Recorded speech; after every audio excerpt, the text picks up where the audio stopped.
Thank you, Mr. Speaker.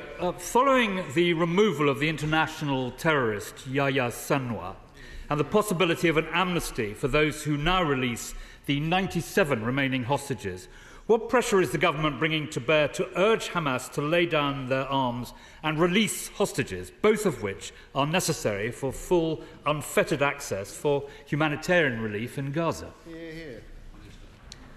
Well, I'm grateful to the Right Honourable Member, of course, for raising this incredibly important issue, and the suffering of particularly the family and friends of the hostages is indescribable. The Foreign Secretary has met with them, particularly those who have UK links, so has the Prime Minister, and repeatedly they have ensured that the release of hostages must be prioritised. They have articulated that message time and time again, will continue to do so until the hostages are indeed able to return home, as they must be able to do.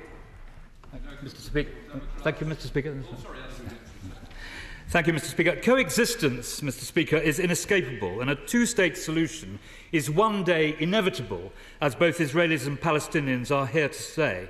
Just as the First Intifada ushered in the historic breakthrough at Oslo, so too Britain, with its deep regional connections, UN responsibilities and brilliant diplomatic service, has a key role in lifting people's eyes to a very different future.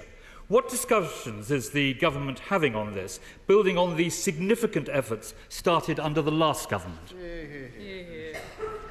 Thank you, Mr. Speaker. We don't always agree across the dispatch box, but I strongly agree with the Right Honourable Member's characterisation of the need for ultimately a two-state solution as the only way of delivering the peace and security that the people of Israel and Palestine also deserve. That's a long-term commitment of this government to make sure that we play our part in exercising leadership towards that two-state solution. But of course, as he would expect, we need to show what that can deliver. There's a huge amount of work ongoing around reconstruction. I've discussed this, for example, in detail with the World Bank, the survey that they've been conducting around need that will be required, making sure that's fully coordinated so that we can see that secure future for those who are in Gaza at the moment. Thank you. Secretary Andrew Mitchell. Thank you, Mr. Speaker. Mr. Speaker, recent events in Moldova are yet another example of the importance of combating the modern scourge of weaponising disinformation. What new measures are the government planning to implement to counter disinformation spread by our adversaries?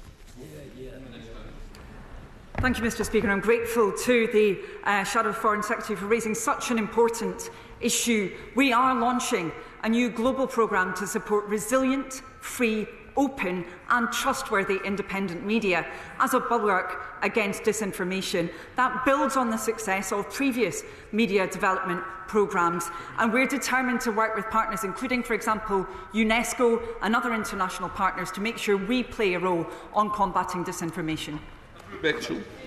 Thank the Minister for that answer. And further to the comment from her honourable friend, the member for Bury St Edmunds, does she share my dismay that while the Director General of the BBC professes the BBC represents a key source of democratic soft power in the face of the spread of state and non-state disinformation, they are now intending to cancel their internationally admired interview programme Hard Talk, which has a global reputation for holding those in power to account? I'm very grateful for that question. Of course, any editorial decisions on BBC content will be ones made by the BBC alone. That's quite right and proper. But all I can say, Mr. Speaker, is wherever I have been in the world, it is very clear quite how powerful the BBC is. A soft power, perhaps, but a very important reflection of our values as a country of connection, deep connections between the people of Britain and other nations. And we're determined to ensure that that remains the case.